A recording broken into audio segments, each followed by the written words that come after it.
where we have the government suspending membership or its membership in igad. And we have that announcement that was made by the Foreign Ministry, which is loyal to Abdel Fattah al-Burhan. Let's just begin from that particular. What does it really portend for Sudan pulling out of igad? If we may begin with you, Dr. Hassan Kanenje.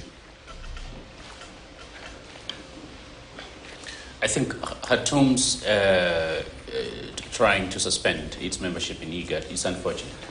It's unfortunate because it's coming at a time when Khartoum actually needs both igad as well as African Union here to help them mediate the differences that they're having. Now, that suspension comes, of course, on the heels of what Khartoum views as a little bit too friendly nature in which igad member states have been dealing with the opponent, you know. And we really don't think the countries that have hosted, you know, RSF leadership, they've actually violated any sovereignty or have disrespected Sudan. They've simply recognized that in order to make progress, they will need to talk to all, or at least the major, you know, competing forces within Sudan. Now, RSF, as things stand, it controls a good chunk of the Sudanese territory. Most of, you know, Kordofan, Darfur, and stuff like that, they're now under the RSF. And a lot of parts of Sudan itself, of course, they're under the RSF in terms of, or rather, Khartoum. And so that recognition is probably what has informed the leadership in the region to be able to talk to RSF. And what I see is this probably is going to be temporary because at some point, a pressure, is, if it's brought to bear, which is going to happen to al-Burhan, is going to recognize that there is no alternative to talking and to dialogue with his opponent. Today, there is no prospect, at least there's no evidence that the Sudanese armed forces are going to reclaim the territories that have been taken by RSF. What that means is they will have to negotiate some kind of a settlement. Now, what is also lost in all this is the civilian leadership has completely been sidelined because the objective of igad, as well as, you know, countries in the region and the African Union, was to move towards a transition that's going to allow Sudan to go back to civilian, you know, rule. Today, as we speak, it's only the, you know, armed men, of course, led by the two, you know, al-Burhan and RSF, who are leading Sudan at the moment. And so the transition debate is pretty much dead at this stage. And we need to be able to push these parties to start negotiating so we can move to Sudan towards a more civilian, you know, transition as it was imagined a few years ago. And so it's unfortunate, but it is not exactly surprising considering the kind of reservations that al-Burhan has had. And he has expressed it, you know, his, I think, dissatisfaction with the kind of meetings that have been going on between the regional leadership and RSF. All right, if we come to you, Yusuf Hassan, do you think, first of all, this pronouncement by them or an announcement that they're freezing this relationship because of the invitation of the Gallo, and this, as they're saying, is a violation of Sudan's sovereignty and also is setting a dangerous precedent? Well, first of all, let's put this into context. You know, after many years of military dictatorship, the people of Sudan rose up in protest, and they brought down General Bashir. And then, in that particular vacuum, appeared General Burhan and General Hamati. There was a short period of a civilian rule, and these two particular leaders then conspired to kind of take power and disregard the constitutional process that was taking place, in which Sudan would become a civilian administration with elections to elect their own leadership. So their action, first of all, was illegitimate. They came into office by another coup d'etat, and then they fell out. And neither of these two forces represent the will of the people of the Sudan. They are there because of the barrel. They're there using the barrel of the gun, And what IGAD and the African Union have been doing is to be able to bring this crisis, the Sudanese crisis, to an end by ending the conflict. And the only way you can end this particular problem is through a political process. It's not a military or an armed struggle situation. The country is divided, and as we have seen, the RFS is now on the upsurge. It has taken even the capital of Sudan is no longer Khartoum. General Burhan is sitting in Port Sudan on the Red Sea. And he has now removed the last opportunity to resolve this particular problem politically, which means that the conflict is not going to stop soon. By withdrawing from legitimate organizations that have been involved in trying to resolve this particular issue. And now what happens? Sudan is in the worst humanitarian crisis in the world.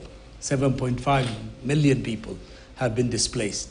The death rate is going up from, I think, 12,000 maybe upwards. So these two generals are dancing on the graves of the people of Sudan. And the African Union and the IGAD must take very stern action to make sure that they both come to the negotiating table. But if you see the recent diplomatic initiative by General Hamati, he's gone around the region meeting the leaders of these countries. And he's willing in his statements to have a ceasefire, to have a discussion with General Burhan. It seems General Burhan is not interested in a political solution.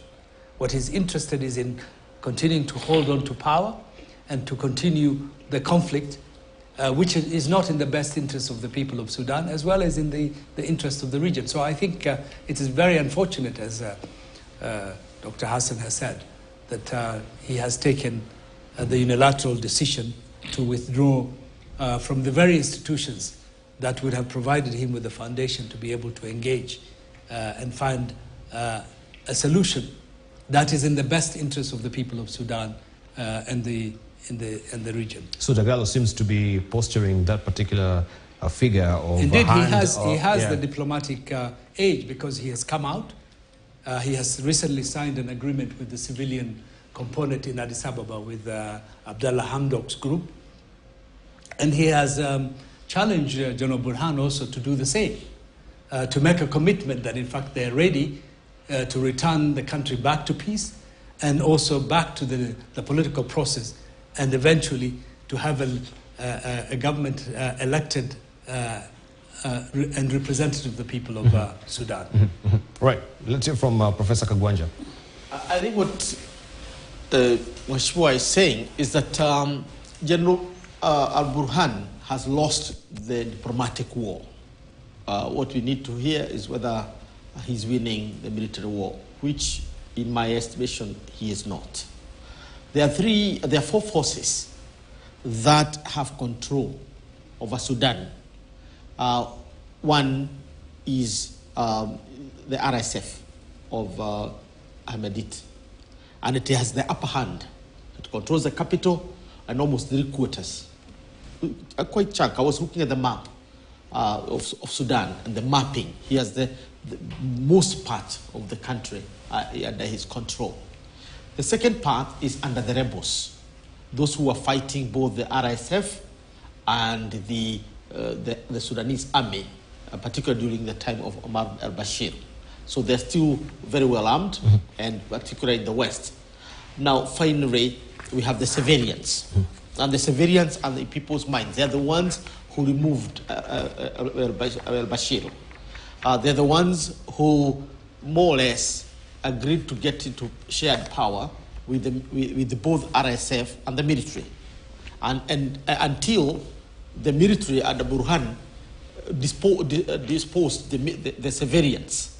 And therefore, what we are having in Sudan now, and what al-Burhan is trying to mess up with, is a peaceful transition. First, the restoration of peace between the two warring arms of the Sudanese government, that's, military, the RSF and the Sudanese army. And two, the transition to a civilian rule, which was deposed by Burhan himself. So in all these cases, the culprit is Burhani. He carried the coup against Omar al-Bashir, refused to hand over the power to civilians for a while. He was forced to hand over the power because he got the support of RSF. And now he's trying to do away with his deputy, who is Hamedit. And effectively, Hamedit is the deputy president of Sudan. And when he accused igad and member states of inviting Hamedit to this meeting, he himself is basically burying his head in the sand. Because the reality is that these people can see, the heads of states in the region can see the state in which Sudan is, where the vast bulk of the land, particularly the most productive, where there is gold, there are all the resources, is in the hands of Hamedit. So the issue is, can we broker a peace between the two fighting forces and then move very quickly to complete the agreement on transition of power to the civilians? This is what he's basically torpedoing. He has torpedoed the only opportunity there was for regional leaders to broker a peaceful transition. And therefore, the option he's leaving Sudan with, which is the most unfortunate, is basically a battleground victory. And from the look of things, I would predict, from the battleground victory, Hamedit has managed to mobilize not only the diplomatic opinion in his favor, but also the forces. You can count with your fingers. Except Egypt, in Africa, there is no other country that is openly supporting the military. Now, when you go to the Middle East, UAE, Ethiopia, there, you can count. All these countries seems to be somehow supporting, Mohamed Dagalo. So the big point is that al-Burhani has basically shot himself on the foot. So Dagalo appears to be now... And Dagalo has the diplomatic opinion in his favor, and he has a military opinion in his favor, because the rebels in the West are not attacking him. They are working with him. Therefore, if you add Dagalo and the rebels, they have 3/4 of Sudan, including its capital. Mm-hmm. You cannot fly into the Sudan without Dagalo's permission. Mm-hmm. So effectively, he's now moving from being the deputy of the country into the head of state. Mm-hmm. And the battleground victory might take long, but eventually you can see it coming. Right. So where does it head now? Since now they always say that when we have, in the presence of many councillors, a matter does not really go wrong. And we've seen Burhan himself not showing that particular intention or motive of appearing before the councils, so to speak, the igad right now. So since this was the instrument that we thought would broker peace and bring the heads together, and it's not working, what is the way forward? Well, in the first place, I think Burhan is simply sending a protest note. Mm-hmm. And he's unhappy that the igad trying to equate Dagalo with him as if they are equals. In Burhan's mind, he's the boss, he's in charge. He's the first about the equal. Yes. So now for igad to say, you come and sit here and we tell you what to do, he feels insulted in that thing. Then, so he reacts to that. But does he have a point? Well, he has a point. That's why he's reacting, he's protesting. Because it also now raises a question about principles. igad, who does igad recognize as the government in Sudan? So if that is explained, as far as he's concerned, he is the government. Whether he's losing ground or not is not the issue. He's a sovereignty. Yeah, he's the sovereign now. He's the government. And what igad is telling him is that you are losing everything and we are going to help you wiggle yourself out of this. Mm. And they are doing it publicly. And so he says, and who are you? Okay? Who are you? So it's a normal reaction to people in power. You don't want to. So Burhan feels humiliated in public through this arrangement. Maybe the approach could have been different. See, before he's attended as head of state and they have acted together. So maybe he felt humiliated in this. Yes, he's not doing very well on the ground, but he's a person there, eh? And that's something to consider as to how to go about it. See, like, I don't know even if you extended that stretch a little bit to South Sudan, which used to be part of Sudan. You have now the chairman of the East African community, Salva Kiir. So we know they're still having problems. So you call Salva Kiir and Riek, come here, sit here. Talk. How will Salva Kiir feel? So that is an aspect. So so what would have been the wisest of approach for igad to have this matter just amicably solved? It will not be solved through the public pronouncements and displays. First of all, they don't trust each other. These leaders don't trust each other. And then they are going to sit there and say, call so and so, so and so. There's something wrong.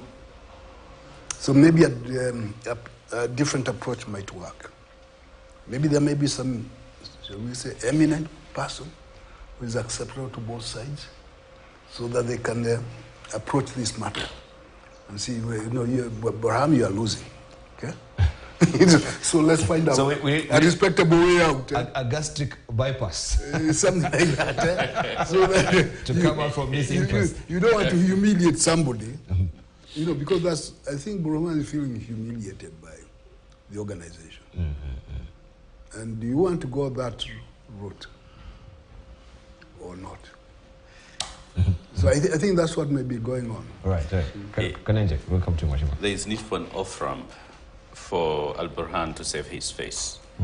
Because, we know what humiliation or fear of losing face, it can make people extremely recalcitrant to change. They don't want to be seen to be losing. Now, this reminds me of in 1997 when there were talks in Nairobi when Kabila was fighting Mobutu. And it became apparent that Kisangani and Lubumbashi had fallen. And so those who were trying to mediate, they literally were trying to help this guy negotiate his way out of power peacefully before he's forced out of power violently. And that's the question that I think Al-Burhan should start entertaining. Is it better to negotiate his way out of power peacefully, or does he want to get humiliated in ways that perhaps he may not recover? Because what happens is, the moment if you have a violent change in government, a lot of times they're going to come after you. And it's not going to be pretty. Now you and your lieutenant sometimes may want to negotiate your way out of power. That is not to say that they leave power for Hemedi, but there has to be recognition that both military leaders will find a way in which they may still be part of the Sudanese body politic and leadership, but they should not ultimately be the ones leading Sudan, because I think Sudan ultimately should go back to civilian rule. But there has to be an openness to recognize the reality on the ground that things have changed and that perhaps it's going to be safer.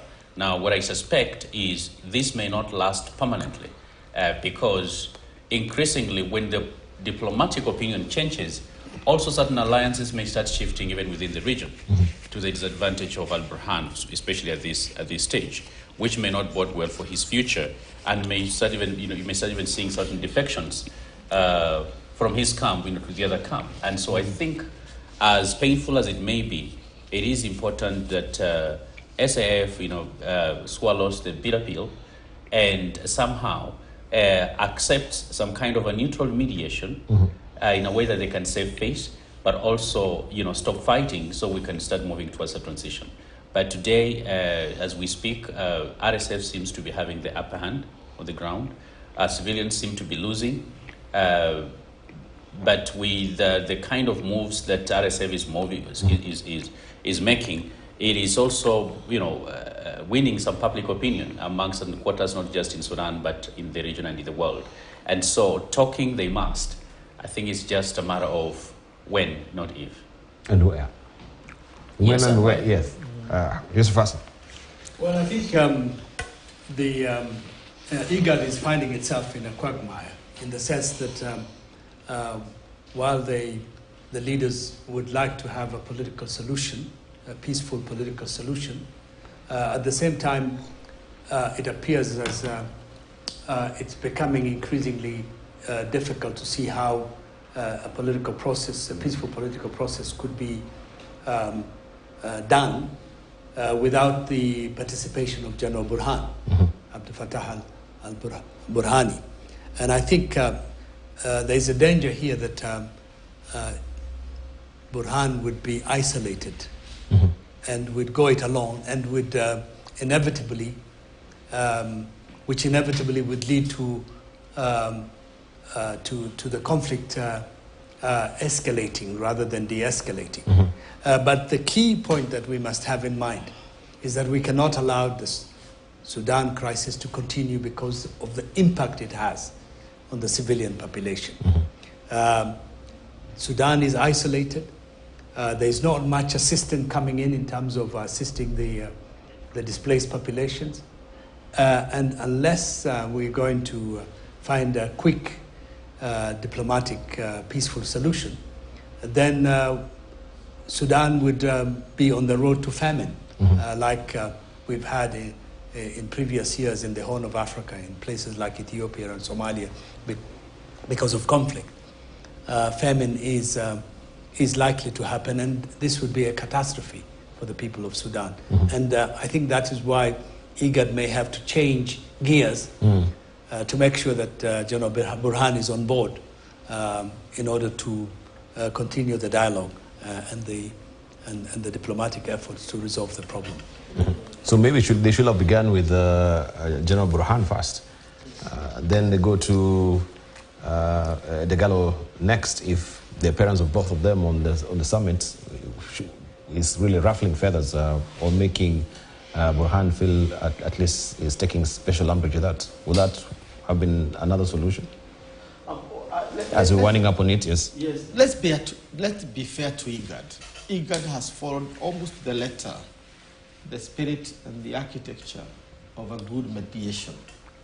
First, when the war broke out, they give time to send what we call, behind the curtains, mediators. People who flew into the Sudan to talk to them, let's stop this, let's stop this. So there was a lot of that for almost a month and so on. Then they convened a meeting in Djibouti and appointed the largest number of mediators and at the highest level. They appointed 4 presidents from 4 countries out of 7. Literally, the entire of IGAD agreed to mediate this peace, and President William Ruto was appointed the lead of the mission by heads of state, with very clear instructions to go. They're not Sudan coming, but they themselves go to Sudan. And al-Burhani started all the excuses. Oh, we don't want Ruto because of this and this. We don't want this. And eventually, what happened? The heads of states called them both, one by one. South Africa received both. Djibouti did receive, Ethiopia received them, and Kenya received them. When it came to the Kenya, which is the chair, Sudan made a big issue that, Hamedit has been received in Kenya. And he had been received even by Ramaphosa in South Africa, as if it was a big issue. And therefore, they started calling the ambassador and making a big issue out of it. Now, eventually, the heads of state of IGAD decided to invite the two at the same time because they are all there. All the heads of state were there. And Burhani was invited as a head of state. He was not invited a second to anybody. He was invited as one of the IGAD heads of state, and he attended, and he was supposed to attend. Instead of attending, he protested that Hamedit has been invited. Now, who is he supposed to negotiate with? So his proposition is that IGAD should be on his side, fight for him, impose him, and everything else will be added into IGAD. That doesn't work, particularly when you are given the map of who controls Sudan from which area. So you cannot, that's why the ruling, even in the absence of Sudan, the issue of Sudan was discussed, and it was part of the resolution that came from Kampala. And one view was there must be face-to-face negotiation between the two fighting sides. That was the ruling, which is the best you can get from anywhere, from the UN, from African Union, and to IGAD. So on this particular case, IGAD is right on the case of Sudan. The architecture is correct, but then there is a recalcitrant side in the Sudan case where you think that because you made a coup, then you have the legitimate power. The Sudan power is not legitimate because it comes from two coups. Right, my music is up. I think we've given it a considerable stock, that particular issue of Sudan crisis. For the circle back, of course, we shall be looking at also Ethiopia and the latest announcement from the Egypt President Al-Sisi that he is supporting Somalia as far as the Somaliland issue is concerned and the dispute thereof. And also, it is 51 years since we had the raw